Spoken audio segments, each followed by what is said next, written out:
Hello my dear viewers, ನೀವು ನೋಡ್ತಾ ಇದ್ದೀರಾ one India Kannada YouTube channel. ನಾನು ರಶ್ಮಿ.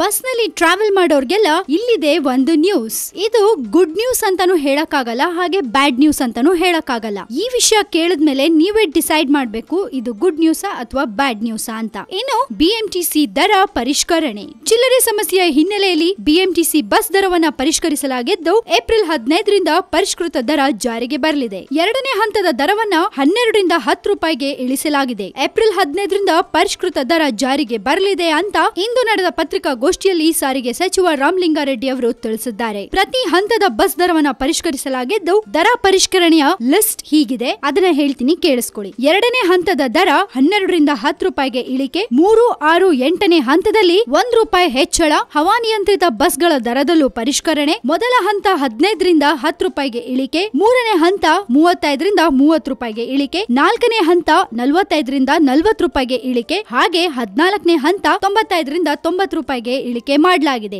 ಸೊ ಕೇಳಿಸ್ಕೊಂಡ್ರಲ್ಲ, ಬಿಎಂಟಿಸಿಯ ದರ ಪರಿಷ್ಕರಣೆಯ ಲಿಸ್ಟ್ ನಾನ್ ಹೇಳಿದೀನಿ. ಅಂಡ್ ಈಗ 12 ರೂಪಾಯಿಂದ 10 ರೂಪಾಯಿಗೆ ಇಳಿಸಲಾಗಿದೆ. ಸೊ ಇದ್ರ ಬಗ್ಗೆ ನೀವೇನ್ ಹೇಳ್ತೀರಾ? ಎಷ್ಟೋ ಬಸ್ಗಳಲ್ಲಿ ಚಿಲ್ಲರೆಯಿಂದ ತುಂಬಾನೇ ಸಮಸ್ಯೆ ಆಗತ್ತೆ. ಹಾಗೆ ಕಂಡಕ್ಟರ್ ಗಳು ಎಷ್ಟೋ ಸರಿ ಪ್ಯಾಸೆಂಜರ್ಸ್ ಮೇಲೆ ಅಟ್ಯಾಕ್ ಕೂಡ ಮಾಡ್ತಾರೆ. ಚಿಲ್ಲರೆ ಇಲ್ಲ ಅಂತ ಹೇಳಿದ್ರೆ ಸಾಕು ಸಿಕ್ಕಾಪಟ್ಟೆ ರೂಡ್ ಆಗಿ ಮಾತಾಡ್ತಾರೆ. ಇನ್ನು ಕಂಡಕ್ಟರ್ಸ್ ಒಂದೊಂದ್ಸರಿ ಕೈ ಎತ್ತಕ್ಕೂ ಹೇಸಲ್ಲ ಅಂತ ಜನಗಳು ಇರ್ತಾರೆ. ಸೊ ಇಂಥ ಸಮಸ್ಯೆಗಳೆಲ್ಲ ಈಗ ಮೋಸ್ಟ್ಲಿ ಕಡಿಮೆ ಆಗತ್ತೆ. ಯಾಕಂದ್ರೆ 12 ರೂಪಾಯಿ ಬದಲು 10 ರೂಪಾಯಿಗೆ ದರವನ್ನ ಇಳಿಸಿದ್ದಾರೆ. ಸೊ ಈಗ ಹೇಳಿ ನೀವು, ಇದು ಗುಡ್ ನ್ಯೂಸಾ ಅಥವಾ ಬ್ಯಾಡ್ ನ್ಯೂಸಾ ಅಂತ? ನಿಮ್ಗೇನ್ ಅನ್ಸುತ್ತೆ ಇದ್ರ ಬಗ್ಗೆ ಅನ್ನೋದನ್ನ ನಮ್ ಜೊತೆ ಶೇರ್ ಮಾಡ್ಕೊಳ್ಳಿ. ಹಾಗೆ ಇನ್ನಷ್ಟು ಸುದ್ದಿಗಳಿಗೆ ನೀವು ಸಬ್ಸ್ಕ್ರೈಬ್ ಮಾಡಿ ನಮ್ಮ one India Kannada YouTube channel. And ಈ ನಮ್ಮ ವಿಡಿಯೋ ನಿಮ್ಗೆ ಇಷ್ಟ ಆಗಿದ್ರೆ ದಯವಿಟ್ಟು ಶೇರ್ ಮಾಡಿ, ಲೈಕ್ ಮಾಡಿ.